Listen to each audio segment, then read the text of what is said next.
You are listening to Fit Pet Boston Talks. This podcast features interviews with Boston, Massachusetts area dog handling professionals, and we casually chat about our lives, our dogs, and our careers. If you like what you're hearing, please subscribe, and I hope you enjoy my conversation with Lauren.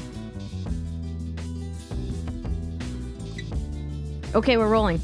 I am here with Lauren Marie Barbo, who is an amazing, beautiful individual inside and out.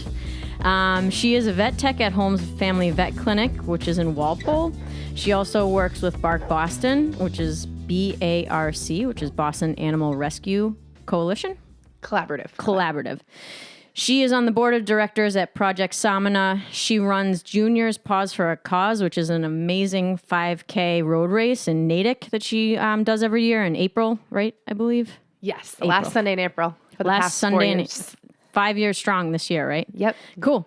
She is also a volunteer at the Schultz Guest House, and she hosts a variety of different yappy hours and other fundraising events around the Boston area and also down the Cape. She's passionate about bringing dog owners and the community together. I'm so happy to be sitting with you, Lauren, today. Thank you for making the time to talk to me. Yeah, thank you for having me in Samana. We're excited to be here. I know. To be here. We are sitting with a couple of canine companions. I have my dog Ruben here and Lauren's dog Samana, and they're getting along. Might hear a little squeaky toy in the background here and there. I know, right? They're so adorable. And I just have to tell the story quickly of how we met, which we didn't really meet, but you were pretty instrumental. Met virtually. We met virtually, had a couple of phone conversations, and you really helped kind of light the fire so that I could adopt Ruben. I was kind of going through a little bit of frustration trying to find a dog to rescue, and I got your name from one of my dear friends, and we had a conversation, and you said, you have to go to the Schultz Guest House, check it out, they have puppies, and sure enough, we went, they responded to my email, which was like, yay, and then we met Ruben and his brothers, and obviously he's a really big part of my life, so thank you very much for that connection, and again, for sitting with me. But I kind of want to head straight into it because your list of accolades and things that you do is pretty long, so I'd love for you to talk to anybody who might be interested in getting into the veterinary profession. I know that you have a bunch of secondary education and you've worked for a couple of different clinics, and I'd love for you to kind of talk about your journey there and how you got into it and what the process was like, and what you're doing right now. Yeah, so I love what I do. I'm a CVT, so I'm a certified veterinarian technician. I do that full time at Holmes Family Vet, as Leah touched upon. When I was growing up, I always knew I wanted to work with animals. But being so young, not a lot of animal hospitals, they want to take you in. Even if you want to volunteer or just give any of your time, you're always going to start off cleaning kennels at the end of the day. So that's what I did. I started volunteering in an animal hospital. And then when I got to high school, I started working for Natick Animal Clinic as a kennel attendant and a little bit as a vet assistant, but mostly as a kennel attendant. And then I also worked on a horse farm that also had other animals. So that kind of exposed me, I guess, to the animal community, local animal community, which was really great. And then when I went to college, I applied to UNH, and there's also a few other vet tech schools locally, Becker and Mount Ida, which formerly is now UMass Amherst. They have a vet tech program, which I believe will be ending, I think, in the next 2 years.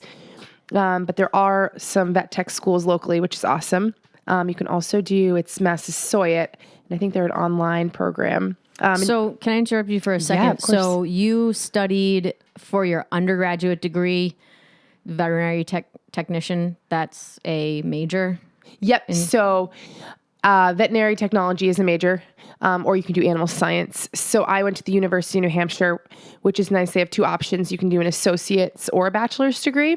And at the time, I was still a little bit torn if I wanted to do vet tech or equine, because I love horses. So I said, all right, I'm going to go into the associate's program, and maybe possibly I might go down the route of equine medicine. But I stuck down the vet tech path. And then at that point, as my second year was approaching, they were just starting to launch their bachelor's program. But unfortunately for me, it wasn't starting for 2 years later. So I said, okay, well, UNH is such a great fun time. I don't want to leave. So I stayed there for an extra year and did gen eds that I knew would transfer to my next journey, wherever that was going to be. I wasn't really sure yet. So I ended up applying to Mount Ida, which is in Newton, which is nice because it's local. I grew up in Natick. I already knew the area. So I ended up graduating from UNH with an animal science degree, which I could technically still work at a vet hospital as a vet assistant or a vet tech. I just wouldn't be certified. So then I went on to Mount Ida and I got a bachelor's degree there in veterinary technology, which was a nice leadway because I ended up doing 6 internships after that, which gave me a ton of exposure to different types of hospitals, because you have your vet clinics, you have your vet hospitals, you have your specialty hospitals, you have your holistic type of medicine. There's so many different routes you can go with a vet tech degree, which is nice depending on where you want to work. And then after I graduated, I took, you can take a board exam. So you're nationally certified. So and that's the VTNE, the veterinary technician exam. So then I took that. So now I'm a CVT, which is nice to have. Cool. And can you describe a little bit about the Holmes Family Vet Clinic? I know that you were saying you have a little bit of a different perspective at that place. Can you talk a little bit about how that particular hospital is different? Yeah. So I've been working at Holmes Family Vet for a little over 2 years now. It is a family-owned practice. There we have 2 full-time veterinarians, 3 other CVTs, 3 other vet assistants, and we have 2 receptionists. So we are a smaller, more local hospital, which I personally really like because I like when my patients and clients walk in the door, I know them by first name. And we also, our hospital is special in the fact that, our patient care is really number one. Our number one goal is making sure our patients are getting the best gold standard care that they can have. And with that being said, what's different about our hospital is we do practice a little bit more of, I guess you could say, the holistic route. Whatever, the patients need, we kind of tailor to. We don't say, okay, you come in and you need to have these 5 core vaccines. It's more what our patients are going to be exposed to for preventative care, which I really like personally. We do a lot of exposed to as far as what are their, are they around other dogs? Are they living in nature? Are they living in the city? And that will affect the way that you decide to vaccinate them and such.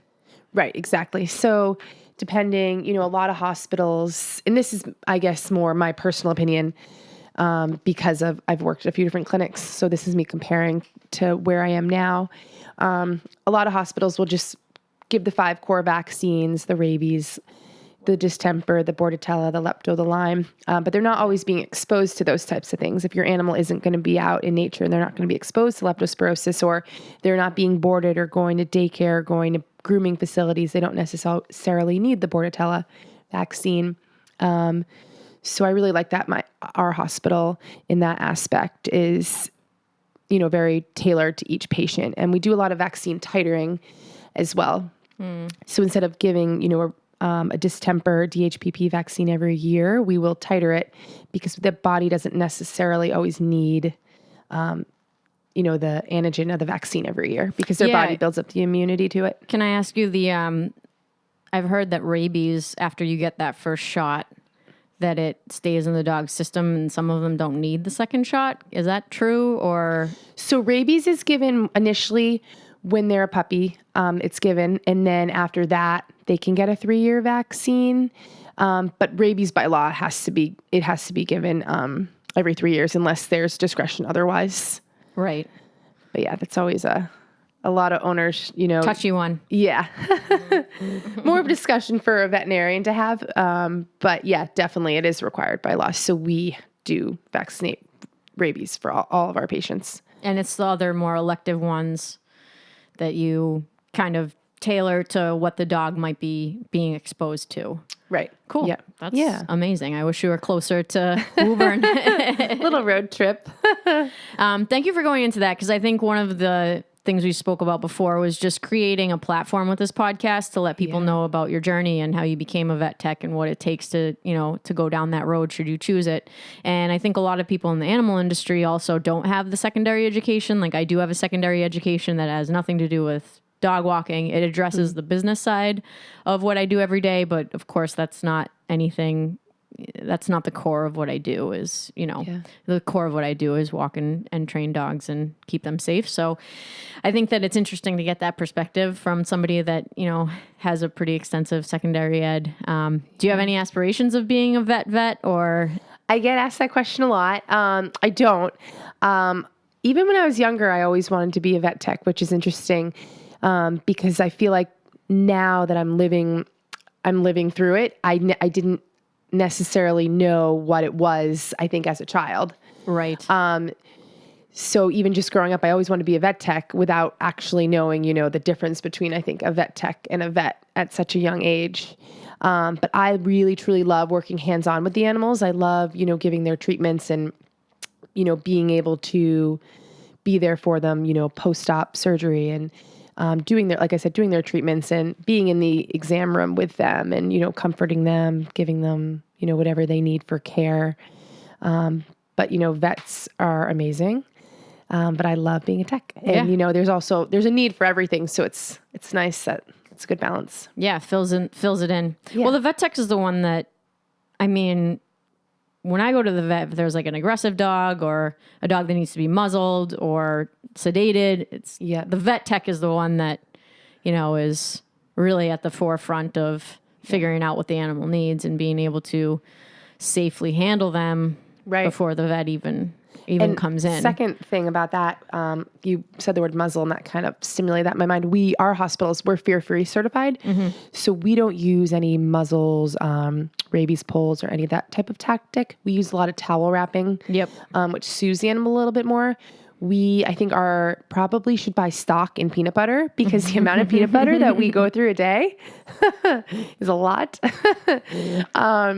But it's just kind of knowing each patient, like I said, tailoring, the emotional needs to each patient when they come in, knowing, okay, this, so-and-so's dogs, they have a 2:00 appointment. We need to make sure we have an exam room open for them. They need to go right into the exam room because they're fearful or they're dog aggressive or, anything emotionally wise that we need to be more aware of.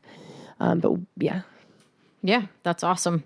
Thank you for going into that. I know that that's probably one of the more dry things, topics of conversation. But I do want to talk about all of the fundraising and all of the things that you do basically in your spare time that, as I said in the introduction, really perpetuate this connection between the community and dog owners, which I think is becoming even more and more important in today's day and age because so many people are getting dogs. So many people are spending time with their animals in their free time. As you know, it's difficult to leave your animal for a day. You need to find care. So it's a lot easier to just be able to take them with you if you're, going to the bar or going to, gonna go run a 5K or whatever. So can you kind of just I know you're involved in so many things, but as far as your mindset goes, what you were drawn to about doing all of this charity work and being able to give your time and how that has kind of worked into your life and why you do it and, just your mentality and where you're at as far as all the things that you're involved with. Yeah. So, gosh, if I look back even 5-6 years ago, I never would have, this kind of evolved, I think, through my passion. I never would have thought, oh, I'm going to be doing event planning or this type of, the route, I think, where I plan on going in the future.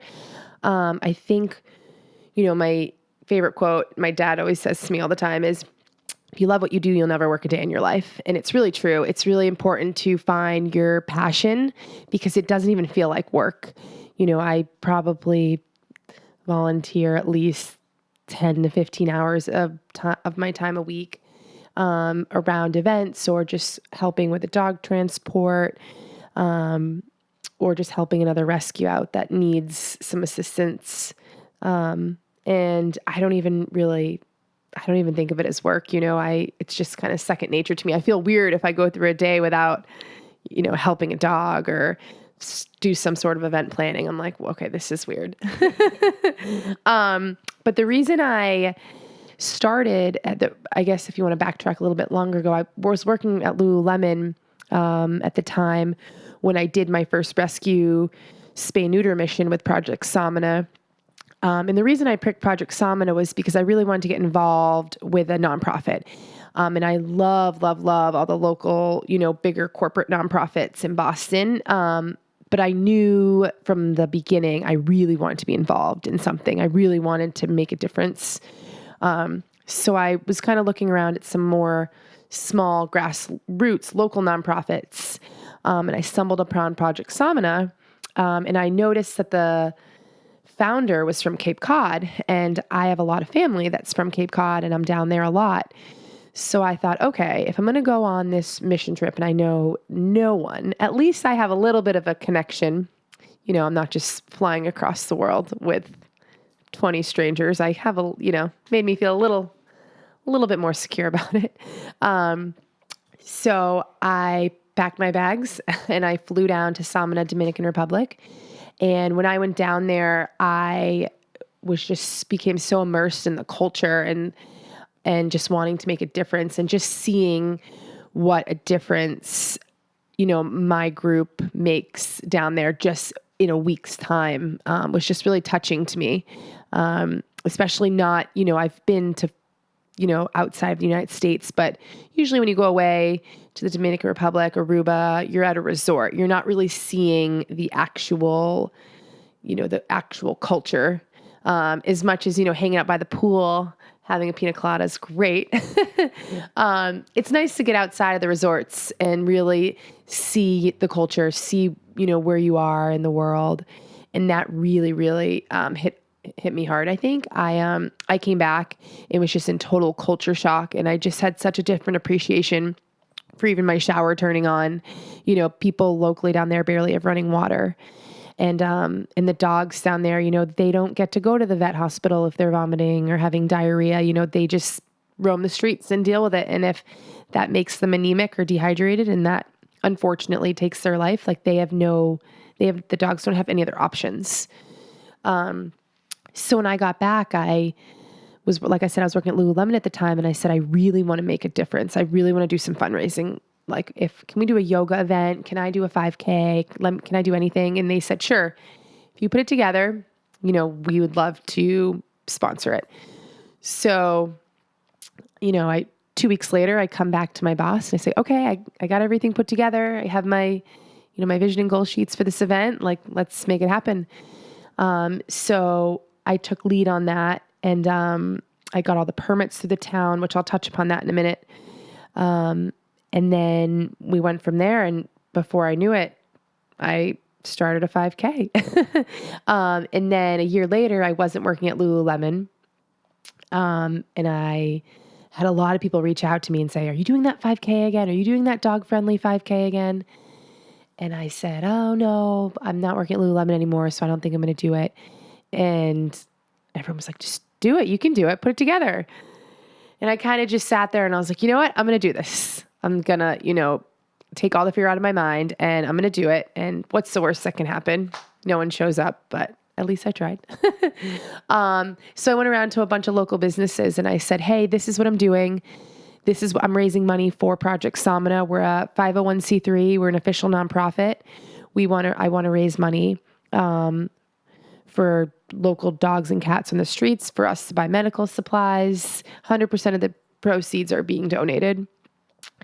And I could not get over the amount of outpouring and love and support from the community that people wanted to be involved. So I said, okay, if you donate this amount, this company donates this amount, I can puzzle this all together. And that's my funding to host the event. Hosting the event itself costs about $1,600, give or take.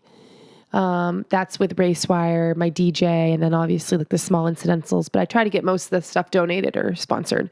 But obviously not everything can be. And then I get my flyers made, from one of my best friends who's a graphic designer, Erica Newman. She's wonderful. She makes all my flyers for me for all my events. She's wonderful. And then I start hanging them up around town, do huge social media blasts to recruit runners, posting on running groups, going around to different animal hospitals, that type of thing. That's how I originally kind of really got the word out there about the 5K. And then that was the second year I was doing it, and all the proceeds went to Project Samana. The third year, which was a little bit of a tougher year for me, my 4-year-old Labrador was diagnosed with lymphoma, and I lost him coincidingly. Excuse me, a little bit of cough there. Allergy season. And I lost my Labrador to lymphoma, which he fought for about 15 months. So then my third year I did the race, I changed the name from Paws to a Cause to Junior's Paws for a Cause. Junior was my Labrador. And then I donated a portion of the proceeds to Kyle's Legacy, which she's a wonderful, wonderful woman. If any of you guys want to be involved with any other nonprofits, she is local. She also does some fundraising events and raises money for families who can't afford canine cancer chemotherapy or any type of treatments. She works very closely with Cornell University in their research. I believe it's the Baker Institute program. So I donate a portion of the proceeds of the 5K to her in honor of Junior, and obviously to help other canine cancer patients. That's awesome. Yeah. I think that I may have done it the third year. Yeah, the first year, yes. And then this year was the fourth year, yeah. But at this point, do half the proceeds go to the Samana and the other? Do you split it as far as the way that you split the donations from that event, or is it, it's more of a technical thing? Yeah. So, this year, the first year I did it, we raised, I don't have my numbers in front of me, but I think, excuse me again. I think the first year we raised around $3,000. And then this year, with all of our sponsor money, obviously without any costs taken out, it was about $12,000 this year, which is crazy. That's awesome. Yeah. Like wow. it literally it's so amazing. Every time I say that number, my mouth, I just get the biggest smile. Yeah. Cause it's one day, you know what I mean? It's and you probably have all kinds of time restrictions too, and you have to be in and out of the parking lot, and it's crazy. It's crazy. Yeah. And it's a great event. If you are a runner, or I walked it cause Ruben was a puppy. So I was, and we've never really gone running cause I don't run, but, if you're a runner, it's a great low cost entry fee that ends up being donated. It's an amazing thing. If you're in the Metro Boston area, it's at Natick High School. Yeah, it's Natick High School. Yep. And I do the last Sunday in April. So this year, I haven't pulled my permits yet, but I already know it'll be the last Sunday in April. But it's just to me, obviously I host the event. It's just a fun event. I love getting dog owner, like-minded and just passionate people out there doing a fun event. Obviously the dog ice cream is probably the best part. And Polka Dog Bakery, they're the best. They always sponsor and give treat donations. And I have so many, I could probably talk about my sponsors for hours. They're so wonderful. And I've just met so many local businesses along the way that are all passionate people that I love supporting them. I love getting them to the event, giving them exposure. I've met, treat companies, customized pet portraits, people who make bandanas, I've even met other rescues through doing this race. So it really inspires me in so many ways to, get out there and just do more and bring the community together, especially dog people. Like I bring my dog everywhere with me, even if I know I'm not allowed to.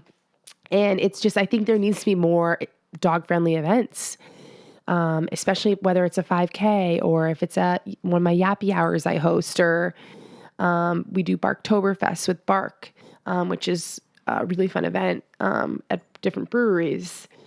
I think it's something that I think we'll see growing in the near future. Yeah, I think it's cool too. As a trainer, it's nice to be able to a lot of my clients love to go to different breweries. I know certain ones have, a Tuesday or a Thursday and they can bring their dog. And it's been, I think, eye-opening for some of them because they're like, oh my goodness, my dog acts like a nincompoop. And they're not just sitting down and chilling while I'm at this event. And I think it's a good opportunity for people to work on training, work on socialization, be able to, be somewhere with their dog and be able to chill out while their dog is relaxing and having a good time. I think is an important thing to be able to do with your pet, especially now, like I said earlier, I feel like more and more people have dogs and on the weekends, they spend all week at work and they want to be able to hang out with them.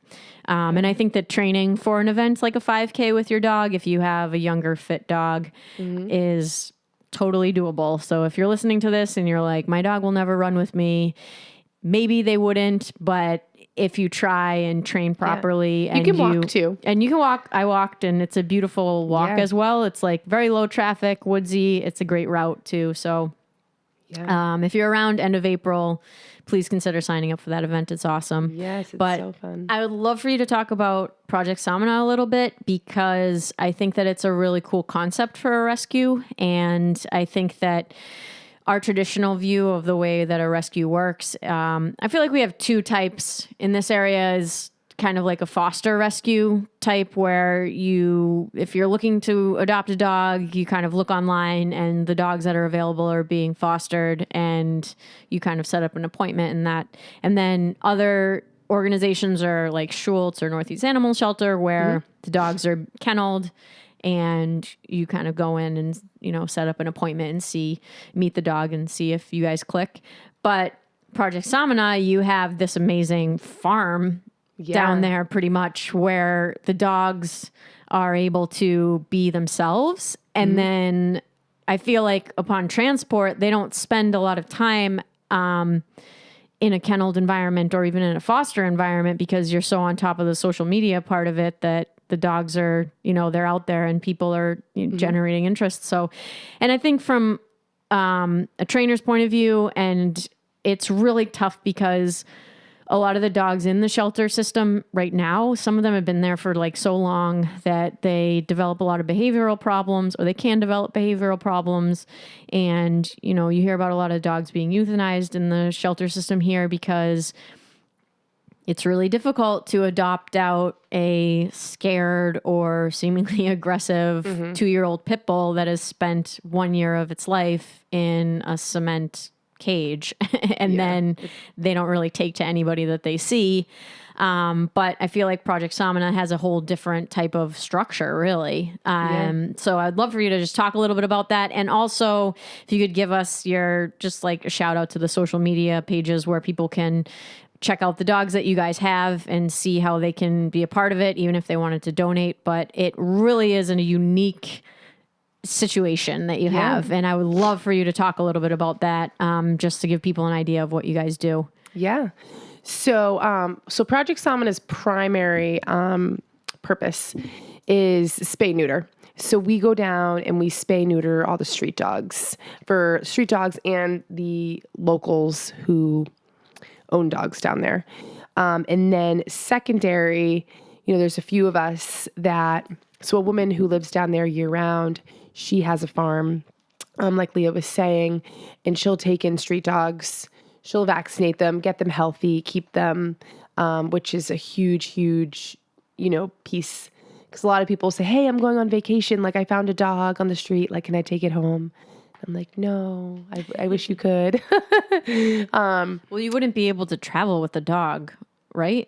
So you would be able to get on the plane, but then once you get here, right, well, you need the paperwork, right? You need the paperwork to leave the country you're in and to enter, arrive. Yes. Okay. Yeah. So that gets. Oh, Samana agrees.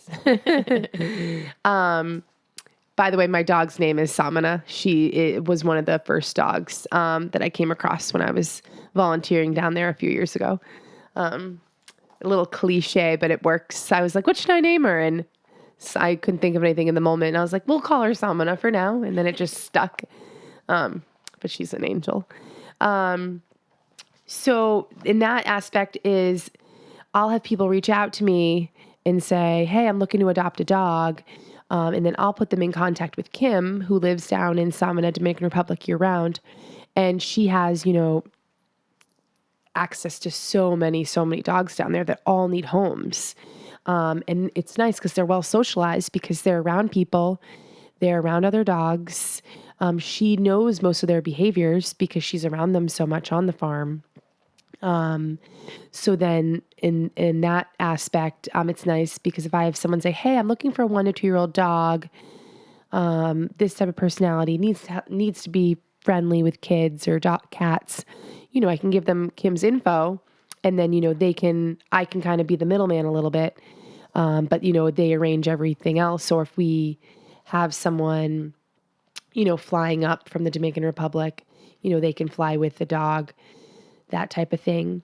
But it's nice in the aspect, if we go down there, she can already pre-vaccinate them for us and, that type of thing. So if I know my best friend, he wanted to adopt a dog, it's just a little bit more seamless in that aspect. But it's also nice in the aspect I've collaborated with a few other, I don't want to say collaborated. I've been helping a few other rescues. Brown Dog Coalition, they're out of Hopkinton. They're wonderful. They're foster based, which I really, really like. They get dogs down from Alabama and one other place I'm forgetting. But definitely look them up online, Brown Dog Coalition. They're wonderful as well. So if I have people come to me and say, hey, I'm looking to adopt a dog, and, none of them fit, the profile of any of the Dominican Republic dogs, I fully trust, Brown Dog Coalition, Schultz Guest House. They're wonderful as well. I used to volunteer with them. I refer to them a lot.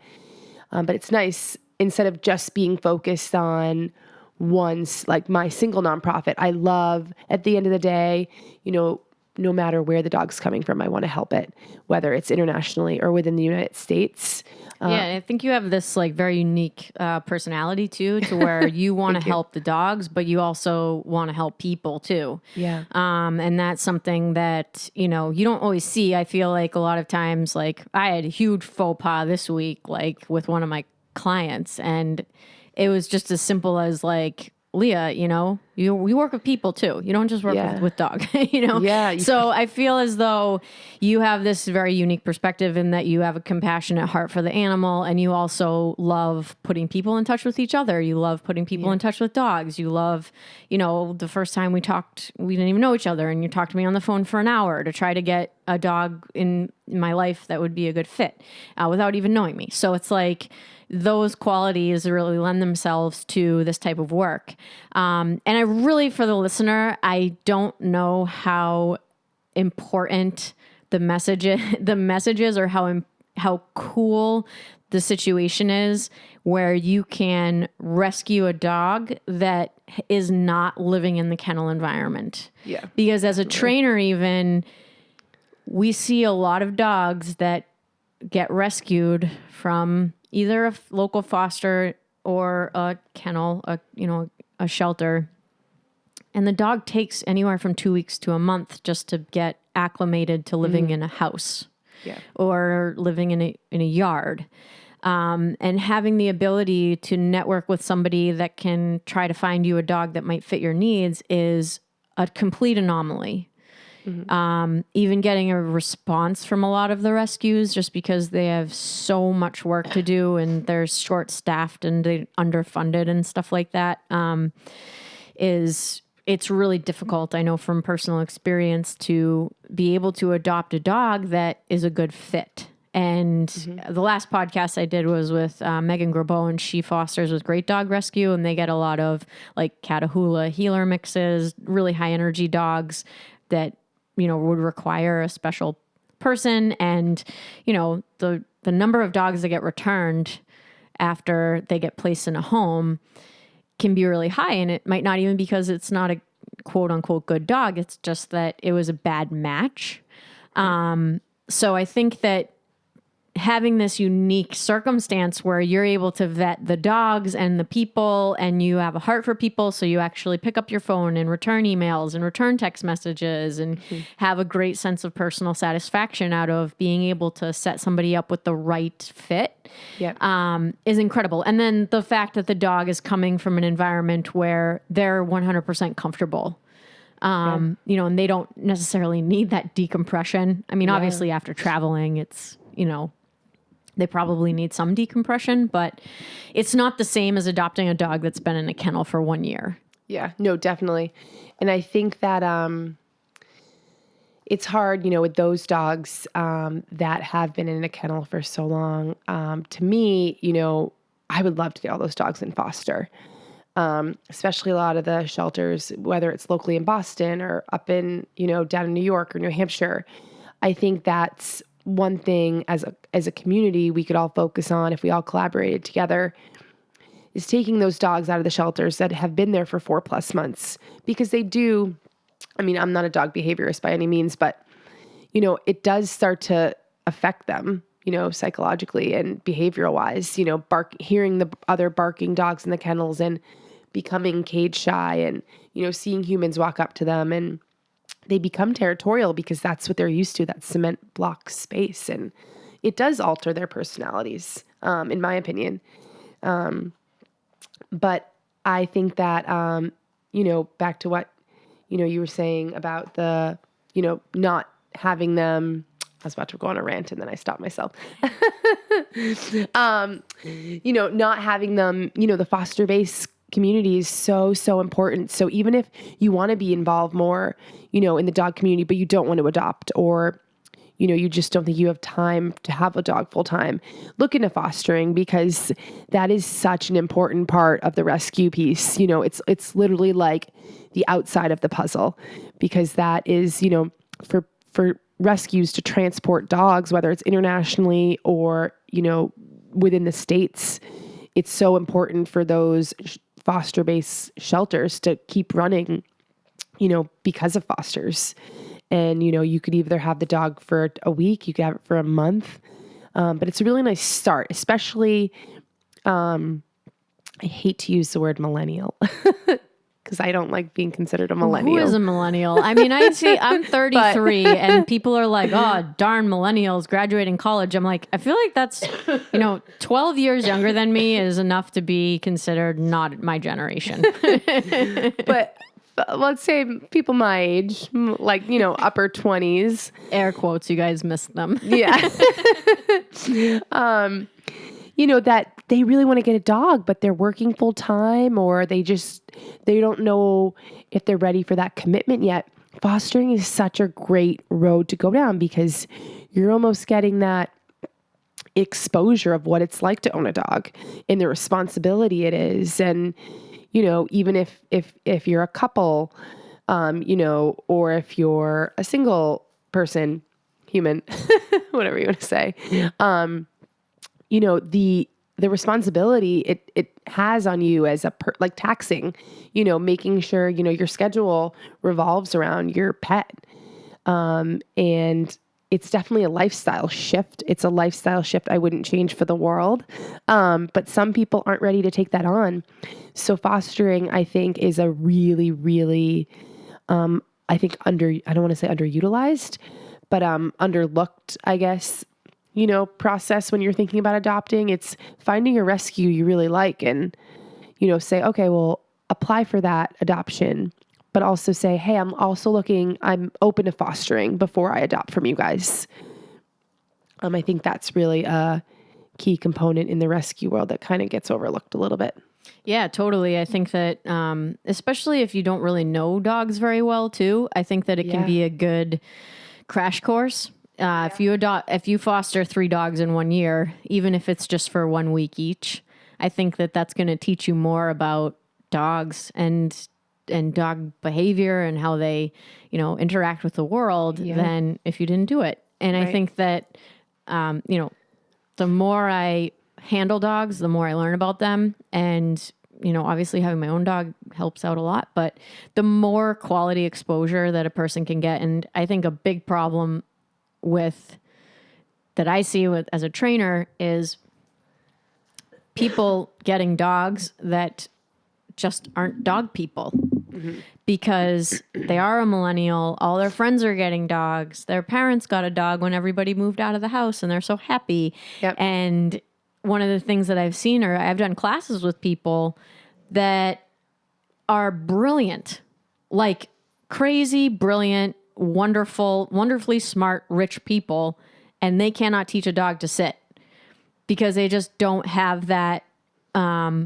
It's not in them. And like, that's totally fine. Totally fine. That's totally cool. Like, you know, I think it's getting rid of that. Oh, sorry, go ahead. It's totally cool, but you would have figured that out if you had fostered a dog first. Right. You know what I mean? And you didn't like make the commitment to have this golden doodle that you just don't like. You know what I mean? And I know it sounds like really crass, but I think that it could be a way for people to just try it out, you know? And it's cool. Like, I know I'm not a cat person. You know what I mean? And that's cool. Like, I've accepted that. It doesn't mean I hate cats, but it just means I would never have a cat, you know? So I think and it's hard because right now, like in our age group, there is this like crazy pressure to love dogs. And it's totally cool if you don't have as much of an affinity for them. But I think that fostering and having that, that ability to say, okay, like I took care of this animal with all my heart. I kept it safe. It was in good hands, but this might not be for me. Or maybe, you know, I don't want a healer or I don't want a pit bull. And you can start like figuring out, or I love this golden retriever, you know, and you can kind of start figuring out what you like and how you interact. Not to say that, you know, you should discriminate against any one breed or not, but you know, it's a personal thing. It's a personal choice. And I think it would be a great way for some people just to kind of get their feet wet. And I think it's something their paws wet. their paws wet. And I think it's something that we want to do as well now that we have 2 dogs. But yeah, I think that is wonderful advice that I never thought of before. So thank you for bringing that to the... Yeah, of course. Now, do you only bring dogs up from the Dominican with Project Samana that people are interested in? Or will you just do like a transport and foster and then adopt them out once they're here? Yep. So so that aspect of it, I do on my own, I guess you could say. I kind of started that branch. Because that's unique. What you're doing right now with this project is really something. It's very, very unique. It's very, very cool. A lot of it started because it's kind of started with a lot of my friends and just friends of friends networking. A lot of people reaching out to me saying, hey, I really want to adopt. Where do I start? Or I'm really frustrated. I've been declined from 3 different online applications, Lauren. Like where I'm raising my hand because that was me. Like, where do I go next? And I understand I guess you could say discretion process, because it is hard when you're filling out an online application. They get thousands, you know, of applicants a day for puppies, and mostly puppies, and for other dogs of all ages. And it's hard to say who's a good candidate and who's not. So they have very strict guidelines. And I understand why. Working in the industry, I definitely understand why there's a strict guideline process, because a lot of people do think they're ready for a dog and they're not, which is totally fine. It's definitely a sticky subject. But I always, you know, the first thing is when I say to someone is, first off, get rid of any judgment you have for yourself, you know, because people will come to me and say, well, I feel really bad. Like I know I want this type of dog or this type of breed. And I say, well, first off, like throw out the judgment of yourself, because this is a living being you're going to have for the rest, you're caring for the rest of your life. You don't want to get a dog just to get a dog. It's okay to have a non-negotiable of what you want in your mind, especially when I'm talking to someone, say, okay, well, you want to be an outgoing dog. You want to be able to go hiking with it. Or versus you want a smaller dog because you're in a smaller apartment. It's okay to tailor what type of dog you want depending on your lifestyle. And I know, you know, you and I were kind of chatting about that before as well. It's important to have a dog that's going to fit your lifestyle. So that way you're both, you know, you're thriving in the aspect where you're both living your best life. You're out there having fun. while being active with your dog. But I think the hardest part is, filling out that, seeing a dog you really want, saying, okay, this is my dog. I know it. And then you fill out the application and you're denied 2 hours later. It's just not getting defeated, especially in the process, because adopting, it can be very, very hard. And I think that's why a lot of people end up, throwing in the towel and saying, all right, I'm just going to go to a breeder. Because it's a little bit easier of a process, because you go to the breeder, either you meet them in person, you chat with them on the phone, you're only talking to one person, versus if you fill out an application online, thousands and thousands of people are accessing that online network. So I kind of play a role in that. I guess you could kind of say I'm like a middleman, dog adoption agent also on the side. I would consider that big time, because I do feel like if we hadn't had the conversation, I wouldn't have known about Project Samana. You sent me a few dogs from there that were coming up. And I think all of the dogs that you suggested would have probably been a good fit. I wanted a puppy. Yeah, that was my non-negotiable. I don't want a. And what was happening is all the dogs that were coming up, like from the transport and blah blah blah, they're going to be too old for me. Mm-hmm. So I wanted to keep. I had a lot of non-negotiables. Now that you use and it's a good word to use, because people don't think of it like that. They're like, well, I really want a puppy, but then someone like me, like I'll say, okay, well, I know I have like 3 dogs that are 1 to 2 years old, but just because I personally don't know a dog that will be a great candidate fit for you, at the end of the day, I want a dog to get a home. And that's the thing about rescue work. It's working as a community and looking past your work that's in front of you and looking past that and thinking, the end of the day, the goal is to help and save as many dogs as you can, whether it's not affecting my nonprofit or the other nonprofits that I help. At the end of the day, my goal is to help and save as many dogs as I can. So I'm not afraid to, or even like second think, like if I don't have a good dog candidate in my mind for you, then I'm going to say, okay, check out Schultz Guest House, check out Brown Dog Coalition, check out the Animal Rescue League. There's a shelter up in New Hampshire I actually worked at when I was a student at UNH, Cocheco Valley Humane Society. Check them out, even though they're up in New Hampshire. Just other shelters that I know and rescues that are 100% reputable, that do everything to protocol, that do everything correctly, that really are passionate about their dogs. My animal hospital actually works a lot closely with the Medfield Animal Shelter. They're wonderful. I could probably name like 10 other rescues right now, but you guys get the point. There's a lot of local awesome rescues, and it's, at the end of the day, it's not, focusing just on one. It's helping them all is like really what I'm passionate about. And, someone will come to me and say, hey, I'm looking for a 6-month-old puppy. I want it to be, shorter hair, this type of breed. I say, okay, well, I know this shelter, I was recently looking at their website. I know they just had a transport in this week. Fill out an application for them.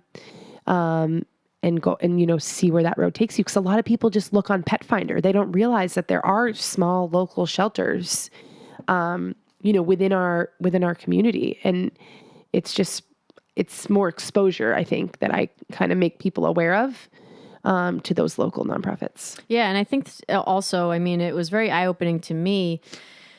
I realized, like, despite the fact that we have this beautiful thing called the internet, in some cases it takes away from a dog is a tactile being. It's a thing. You can't just of course we take a million photos of our dogs and post them online and everything, but at the end of the day, like, it's your companion. Exactly. And that's a being. So for me, the thing that makes adoption easier, that makes even if you want to buy a bred dog easier, is talking to people. Figure out who works at the rescue, who's involved. Like, I talked to my friend Liz because she adopts dogs and she also does therapy dog work, and she also does. And all of a sudden, I have one conversation with somebody who knows what the heck they're doing. She puts me in touch with you. She puts me in touch with a bunch of other people. And it's like, you know, if you're sitting there listening to this and you've filled out an application on Pet Finder, find the people that are doing the work, that are in the trenches, and reach out to them. And don't get discouraged along the way, please. And you know, promise. just start talking to people and send that email that might make you feel uncomfortable because you're actually asking somebody for help. Right. You know, and I think that that's where a lot of times we hit roadblocks in our personal lives as well. Yeah, it's just like, as humans, existing in this, like, you know, technology age, we're afraid to ask for help. We're afraid to be the one to send that DM that might seem like, you know, you're needy. But at the end of the day, that's how you become plugged into this network of people that, you know what they're doing and are able to help you find what you're looking for. Yeah. So I think that's a great message. And I kind of want to end with a question that may be controversial. Okay. So feel free to answer how you will. We have been chatting for quite some time. If you haven't noticed already, the time flies. But I know that you work with dogs out of the States and dogs that are in the States. And do you feel a certain, and obviously Project Samana is like, you know, you're on the board of directors, like your baby. Do you feel like dogs that are already here should be prioritized over dogs coming from overseas? Do you think that it's a case-by-case basis? Like, where kind of does your heart lie on that issue? Because I know a lot of people that are like, we have enough dogs here. Why are you going to go get dogs from Thailand? And you're like, because they're eating them over there. Oh, okay. You know what I mean? So kind of how does your brain work on that topic? So that is a controversial topic, 100%. So I'll try to keep it light. But I want to say, in my mind, you know, when people first ask me, why the Dominican Republic and, you know, not the United States? And I really pause and think to myself for a moment. I think, well, what are, you know, the person who's asking me, obviously they always have good intentions, but I always think, well, you know, like, what are you doing to, you know, help make a difference? Like, why are you judging, you know, the aspect of what I'm doing? Because, you know, at the end of the day, what I'm doing is making a difference, you know? And that's more of I don't want to say judgmental piece of it, but I'm used to getting asked that question a lot. And I've learned not to take it personally at all. And that's with anything in life. You really can't take anything personally because a lot of it has to do with the person themselves. But a lot of people do ask me that question with a genuine heart. You know, how come you picked the Dominican Republic versus, you know, Alabama or Texas or down south? And to me, at the end of the day, obviously my heart landed there because that's kind of where I first started. But at the end of the day, to me, it's, you know, like I keep saying, at the end of the day, it's a living being, whether it's 10 miles away or 10,000 miles away. At the end of the day, it's still a dog. It's still a living soul. It's still a living being. It still needs care. And, you know, who are we to just limit ourselves to, you know, within the United States when, you know, at the end, like I said, at the end of the day, it's a dog. You know, it's a living creature that needs love and care and medical support, you know, no matter where it is. So yeah. Yeah, that's an awesome answer. And yeah, I think that for myself, kind of looking at the situation from afar, I don't really care where the dogs come from because at the end of the day, I want the good dogs to find homes. Yeah. And, you know, obviously, like, not every dog is adoptable. Like, there's it's sad. It's a truth. And it's the way that it is. But I think the thing about your project that is so cool to me is the authenticity of having the dog in a natural environment. Yeah. Makes it so much easier to be able to tell what the dog is actually like. Right. And I think that that's such a cool thing. So I urge you, if you're listening, please check out Project Samana. Junior's Paws for a Cause. I know we didn't get to everything that you do. Some dog happy hours. Yes. Keep on the look. I just had a bunch down the Cape this summer. If you like to drink beer, have cocktails, enjoy them with your dog. Who doesn't? I know, right? But and you don't have to have a dog. You can come and just socialize and pet the dogs. Yeah, hang out with other dogs. Hang out with them. It's just a fun way to, especially in the fall. Yeah, spend time. If you have the time to spend, why not spend it with animals too, is the way that I look at it. Especially like if you're not a dog person, check it out because you never know. I have seen so many of my clients that, grew up like I wasn't a dog person until I met so-and-so's dog. And it was, so I think it's like really cool social thing to do. Spend money for a good cause as well. I know probably some of the bars use the proceeds to help you out. Or no, never. It's fun. I love it. But it's a cool thing and we really appreciate it. So thank you. And thank you for taking the time. I know that you guys for listening. Literally the busiest person on planet Earth. Sometimes I'm just like, does she even live here anymore? No, you sound like half my friends and family. They're like, what state is she in? Is she in the country today? Well, thanks again, Lauren. I really appreciate it. Thank you for having me.